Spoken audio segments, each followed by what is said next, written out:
मध्य प्रदेश के इंदौर में आज से 3 दिवसीय प्रवासी भारतीय दिवस सम्मेलन की होगी शुरुआत। प्रधानमंत्री नरेंद्र मोदी सोमवार को सम्मेलन का करेंगे उद्घाटन। एक स्मारक डाक टिकट भी किया जाएगा जारी।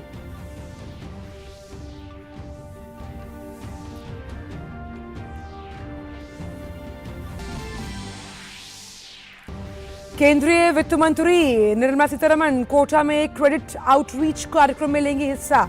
वित्त मंत्री और लोकसभा अध्यक्ष ओम बिरला प्रधानमंत्री स्वनिधि योजना और मुद्रा योजना के तहत रेहड़ी पटरी वालों, लघु उद्यमियों और पशुपालकों को ऋण करेंगे वितरित। गुजरात में आज से अंतर्राष्ट्रीय पतंग महोत्सव की शुरुआत। एक सप्ताह तक चलने वाले आयोजन की थीम G20 के विषय एक पृथ्वी, एक परिवार, एक भविष्य पर आधारित।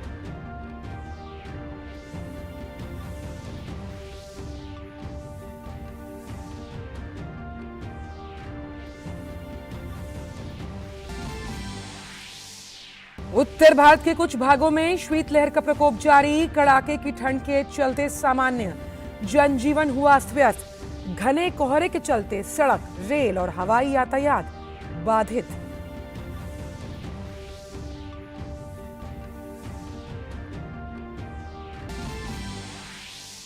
अंतर्राष्ट्रीय खबरों में चीन ने कोविड-19 महामारी के कारण अंतर्राष्ट्रीय यात्रियों पर 3 साल से लागू प्रतिबंध समाप्त करते हुए अपनी सीमाएं खोली। चीन में प्रवेश करने वाले यात्रियों को अब नहीं रहना होगा क्वारंटाइन।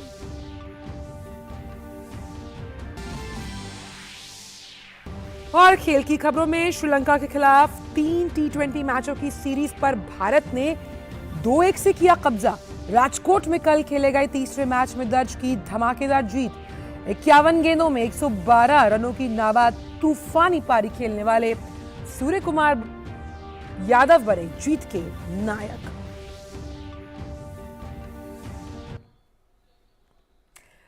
नमस्कार, आप देख रहे हैं डीडी न्यूज। मैं हूं आंचल गुलाटी गुम्बर और आइए अब जान लेते हैं इन सभी खबरों को विस्तार के साथ। तो हिंदुस्तान का दिल कहे जाने वाले मध्य प्रदेश में 17वें प्रवासी भारतीय दिवस सम्मेलन के लिए जो है तैयारी है वो पुरजोर तरीके से की जा रही है।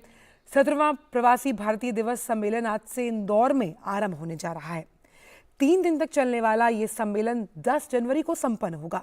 प्रधानमंत्री सोमवार को इस सम्मेलन का औपचारिक उद्घाटन करेंगे, जबकि राष्ट्रपति द्रौपदी मुर्मू सम्मेलन के समापन सत्र की अध्यक्षता करेंगी। साथ ही प्रवासी भारतीय सम्मान प्रदान करेंगी। सम्मेलन के 3 खंड होंगे। आज युवा प्रवासी भारतीय दिवस का उद्घाटन युवा कार्यक्रम और खेल मंत्रालय के साथ साझेदारी में होगा। केंद्रीय मंत्री अनुराग सिंह ठाकुर की अध्यक्षता में सम्मेलन के शुरुआती सत्र में नवाचार और नई प्रौद्योगिकी में प्रवासी युवाओं की भूमिका पर चर्चा होगी।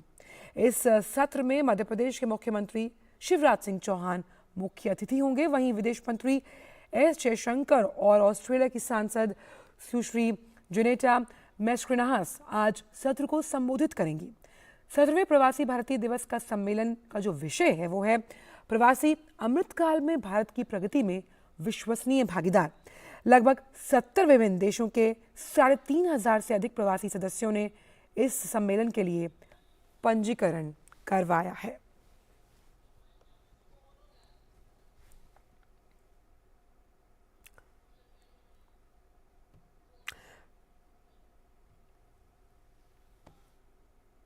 और इसी बड़ी खबर पर फोन लाइन पर मौजूद है हमारे संवाददाता आदित्य इंदौर से। आदित्य, तो करीबन ये 17वां प्रवासी जो सम्मेलन है वो आज इंदौर किस तरह से इसकी मेजबानी की तैयारी कर रहा है?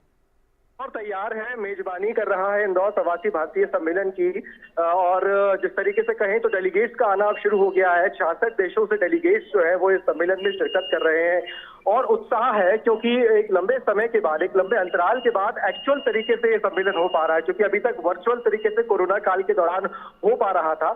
लेकिन सबसे महत्वपूर्ण बात जो हम तस्वीर देख रहे हैं, भारत की छवि, भारत की ताकत और भारत जिस तरीके से अब विकसित देश की तरफ आगे बढ़ रहा है, नए नए इनोवेशंस के साथ आगे बढ़ रहा है, उसकी पूरी झलक इस पंडाल में देखने को मिल रही है।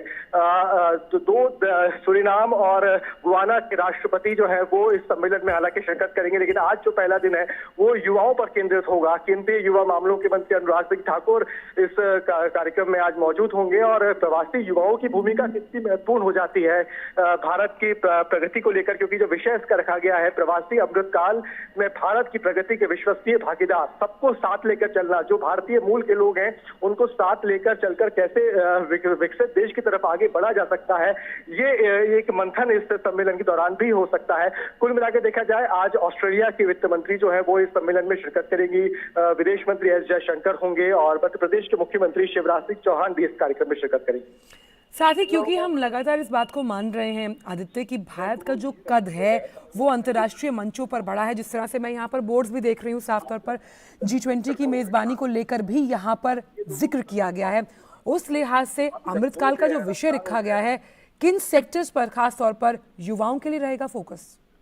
देखिए सेक्टर्स बहुत सारे हैं, कैसे निवेश के सेक्टर में आगे बढ़ना है, टेक्सटाइल के सेक्टर में आगे बढ़ना है, टूरिज्म के सेक्टर में आगे बढ़ना है, इंफ्रास्ट्रक्चर के क्षेत्र में आगे बढ़ना है, इनको लेकर भी यहाँ पर सत्र आयोजित किए जा रहे हैं। निवेश को लाना भी एक बहुत बड़ी प्राथमिकता है भारत सरकार की और मध्य प्रदेश सरकार उसमें ये कोशिश कर रही है कि चूंकि इस सम्मेलन के तुरंत 3 दिन के बाद investor summit, global investor summit Madhya Pradesh में होना है और यही प्रवासी भारतीयों में से कुछ लोग जो है वो इस सम्मेलन में शिरकत करेंगे।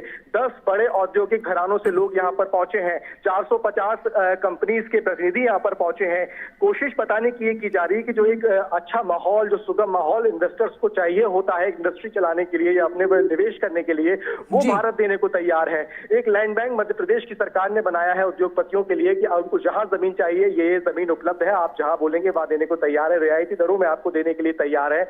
और उसके साथ साथ अगर देखा जाए तो एक सिंगल विंडो सिस्टम बनाने की कोशिश की गई है ताकि बहुत आसानी से निवेशक अपने उद्योग को लगा सके, आगे काम कर सके। अर्थव्यवस्था कैसे मजबूत हो एक राज्य की, देश की, इस पर पूरा फोकस किया जा रहा है। बिल्कुल, तो राष्ट्र निर्माण में एक समावेशी दृष्टिकोण के साथ ये जो प्रवासी हैं वो अपनी क्षमताओं का दोहन कैसे करेंगे, इस पर रहेगी हमारी खास नजर। और आदित्य, आपसे तो लगातार आज बात होती रहेगी, लेकिन फिलहाल इन तमाम जानकारियों को हमसे साझा करने के लिए आपका बहुत बहुत शुक्रिया। तो किस तरह से जो प्रवासी दिवस सम्मेलन है वो कैसे आने वाले समय में खास तौर पर युवाओं पर फोकस करके तमाम सेक्टर्स के लिए रोजगार के मोर्चे खोलेगा, ये हम जान पाएंगे आगे।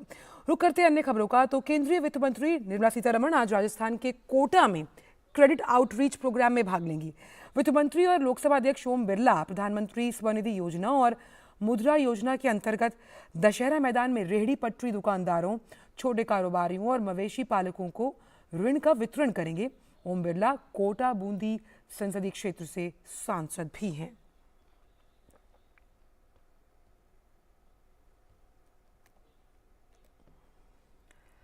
खबर उत्तराखंड से, जहां के मुख्यमंत्री पुष्कर सिंह धामी ने कल चमोली जिले के जोशीमठ में प्रभावित क्षेत्रों का दौरा कर पीड़ित परिवारों से मुलाकात की।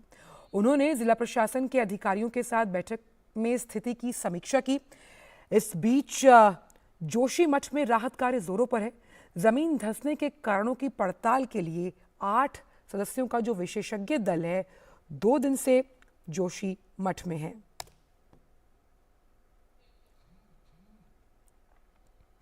तो जोशीमठ में घरों में पड़ने वाली दरारों के कारण कई परिवार दहशत में हैं।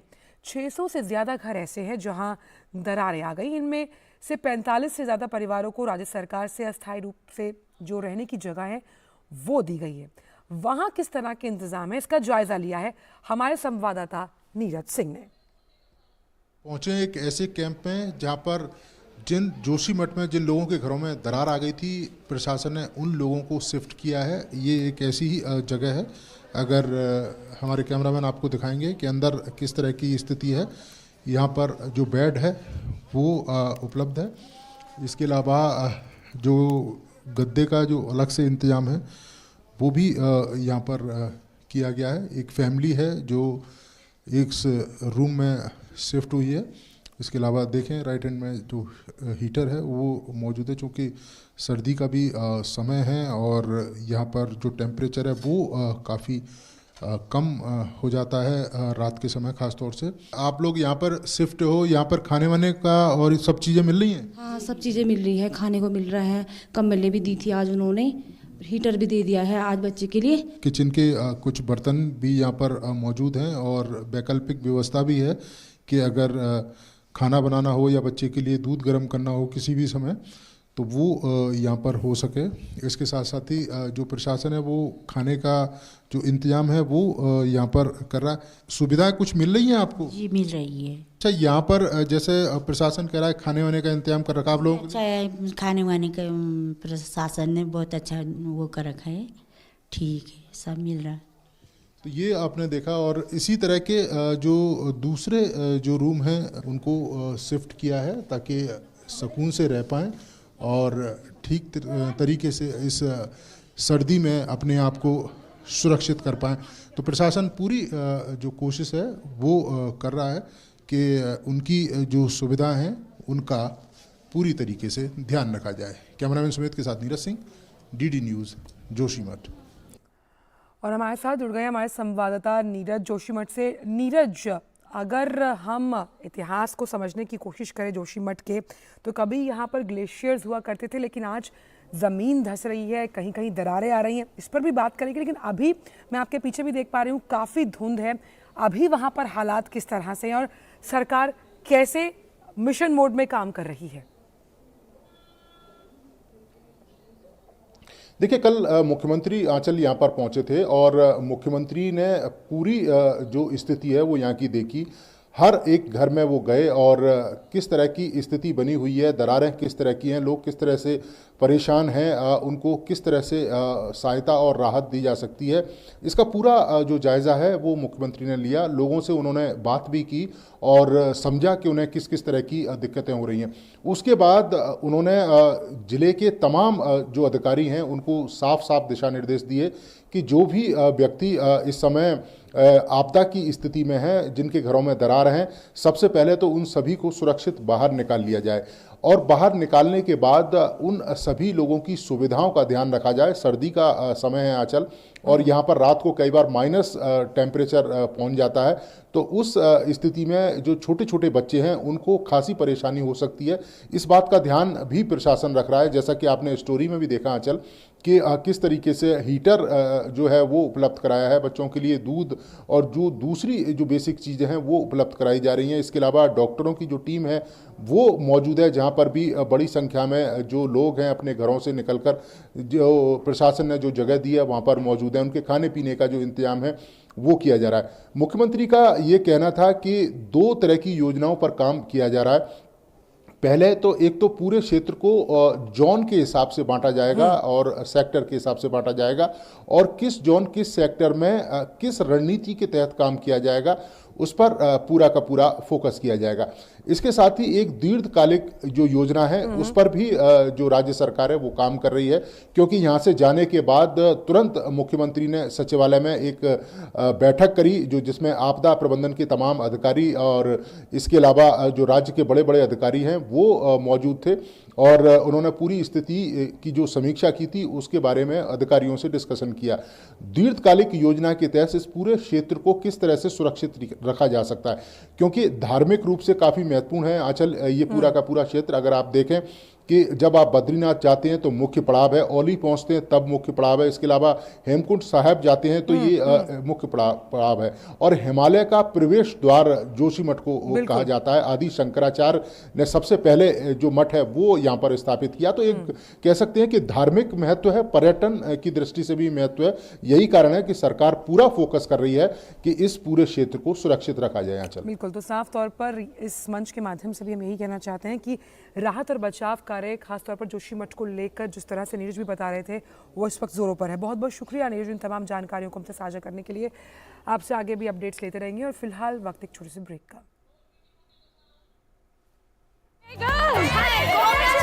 आज तो पार्टी चाहिए। चैंपियन के साथ सेल्फी लेंगे। आइडिया, यही करते हैं पार्टी। Pizza party. ये चल अपना कार्ड और पिन दे। मेरे कार्ड की डिटेल्स मैं खुद ही डालूंगी। आरबीआई कहता है अपना पिन, ओटीपी, सीवीवी या इंटरनेट बैंकिंग पासवर्ड किसी के साथ शेयर ना करें। ऑनलाइन बैंकिंग सिर्फ अपने कंप्यूटर, मोबाइल और सिक्योर नेटवर्क से करें। बाय गर्ल्स, कहाँ जा रही है? सुना नहीं, नो शेयरिंग। आरबीआई कहता है जानकार बनिए, सतर्क रहिए। ब्रेक के बाद सभी का स्वागत और अब खबर गुजरात से, जहां आज से अंतर्राष्ट्रीय पतंग महोत्सव शुरू हो रहा है।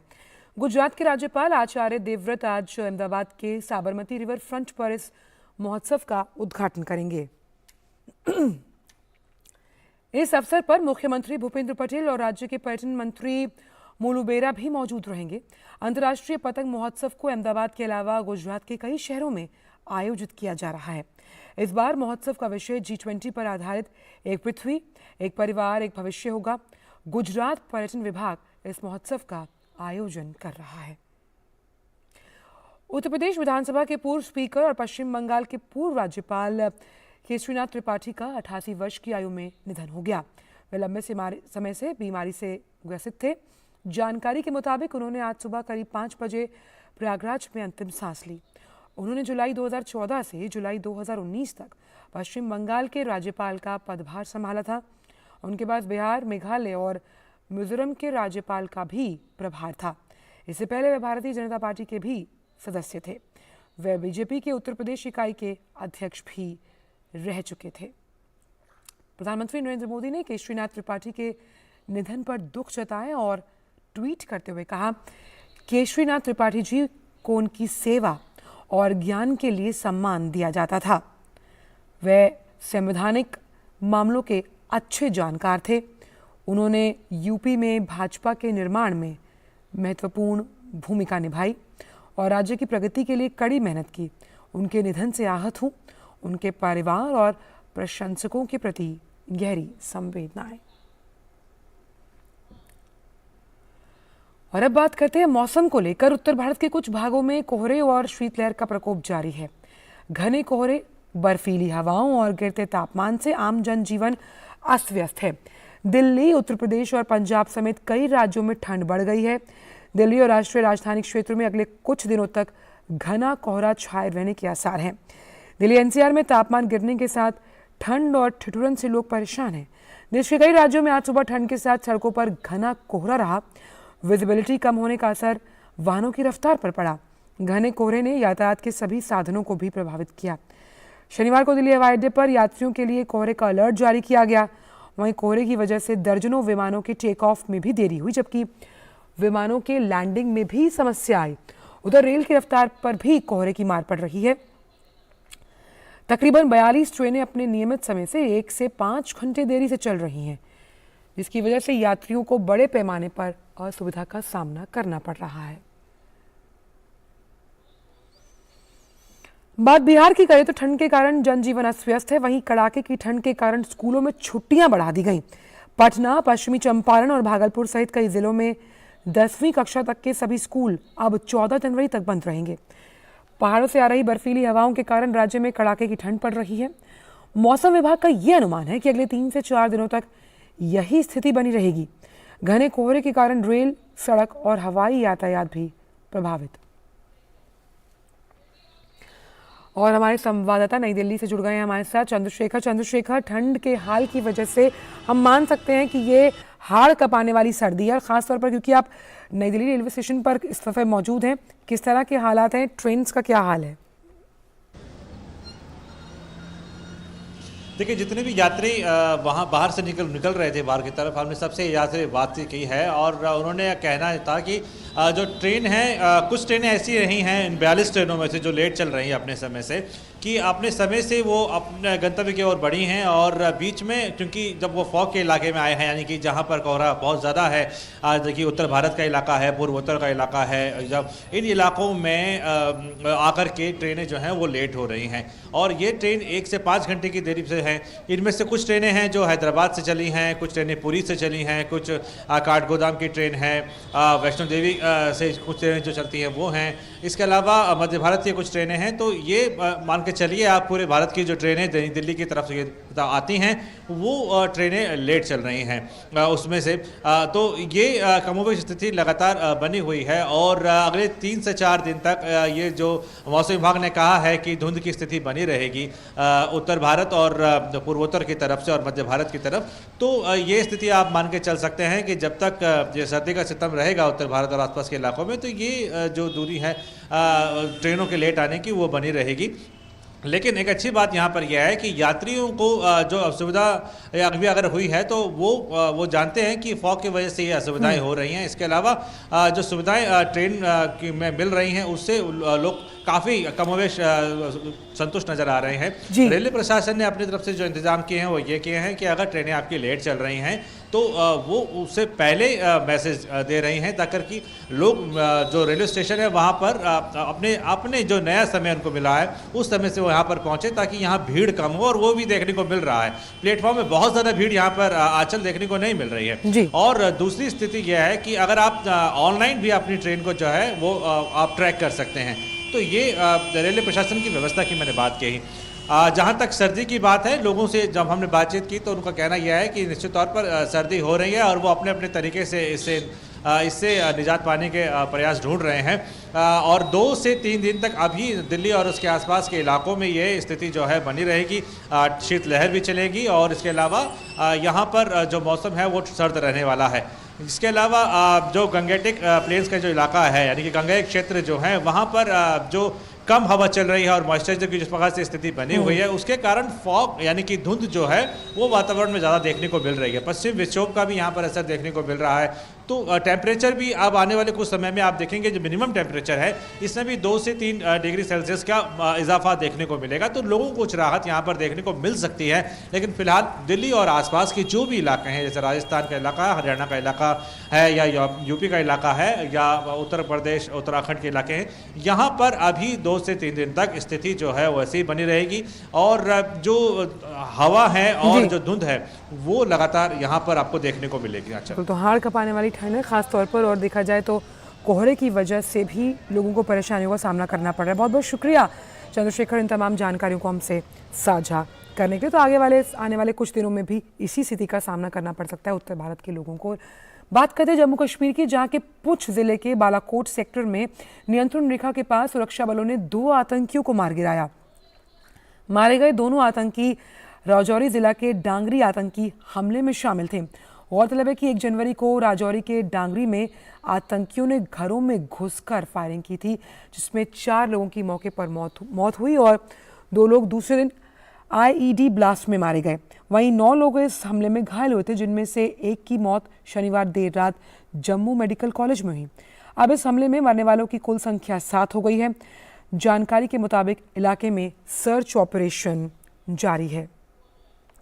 और जम्मू से ही फोन लाइन पर जुड़ रहे हैं हमारे संवाददाता रमेश रैना। रमेश, इस वक्त अगर देखा जाए तो क्या जानकारी क्या है? सर्च ऑपरेशन जारी है, क्या कुछ जानकारी हासिल कर पा रही है सुरक्षा बल इस पूरे मामले से मुतल्लिक? देखिए, ऐसा है, कल शाम को आर्मी को बालाकोट सेक्टर में कुछ सस्पिशियस मूवमेंट मिला तो उन्होंने कुछ फायरिंग की, इल्यूमिनेशन की। तो उसके बाद एक एनकाउंटर चला, उसमें 2 आतंकी मारे गए। लेकिन आर्मी के जो स्टेटमेंट आया उसमें ये कहा गया कि वो इन्फिल्ट्रेटर्स थे जिनको उन्होंने वहां पर घुसपैठ थे, जिनको उन्होंने वहां पर मार गिराया है। तो उनका कहना ये भी, जैसे आपको पता है कि अभी कुछ 1 जनवरी और 2 जनवरी को राजौरी के डांगरी में एक वो मिलिटेंट अटैक हुआ था। उसमें उस दिन जो 6 आदमी मरे थे, उसके बाद नेक्स्ट आज सुबह एक और उसमें जो घायल व्यक्ति था उसकी भी मौत हो गई। वहां पर जो संख्या 7 हो गई है। उसमें जो मिलिटेंट इन्वॉल्व, जो टेररिस्ट इन्वॉल्व थे, उनकी धरपकड़ के लिए अभी अभियान जारी है, सर्च ऑपरेशन अब भी जारी है। लेकिन आर्मी का जो आज सुबह एक स्टेटमेंट आया, उनका ये कहना है कि बालाकोट सेक्टर में एक इन्फिल्ट्रेशन बिड है जो उसको उन्होंने विफल कर दिया है और उसमें उन्हें 2 आतंकवादियों को मार गिराया गया। और ये भी उनका कहना है कि जो डांगरी में जो इंसिडेंट हुआ था, वो टेरर इंसिडेंट हुआ था, उसमें जो इन्वॉल्वमेंट थे टेररिस्ट की, उनकी धरपकड़ के लिए अभियान अब भी जारी है, पूरी शदमत से जारी है। जी आचल, चलिए आगे भी इस पर हम आपसे जानकारी ले देंगे रमेश, लेकिन फिलहाल इन सभी जानकारियों को साझा करने के लिए आपका बहुत बहुत शुक्रिया। तो बुलेटिन में बस इतना ही। अंत में आपको छोड़ जाते हैं महान फिल्म निर्देशक बिमल रॉय की फिल्मों में जो सदाबहार गीत हैं उनके नगमों के साथ, क्योंकि बिमल रॉय की आज पुण्यतिथि है। हमें दीजिए इजाजत, नमस्कार।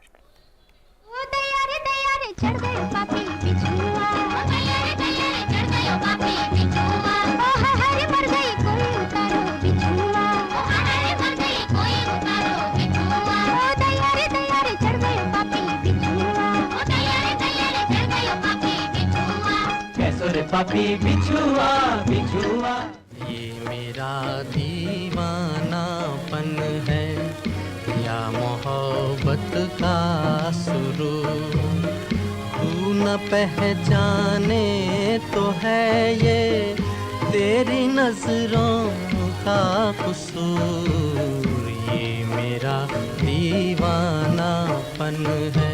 सुहाना सफर और ये मौसम हसी, सुहाना सफर और ये मौसम हसी, हमें डर है हमको न जाए कहीं, सुहाना सफर और ये मौसम हसी, सुहाना सफर और ये मौसम हसी। सजना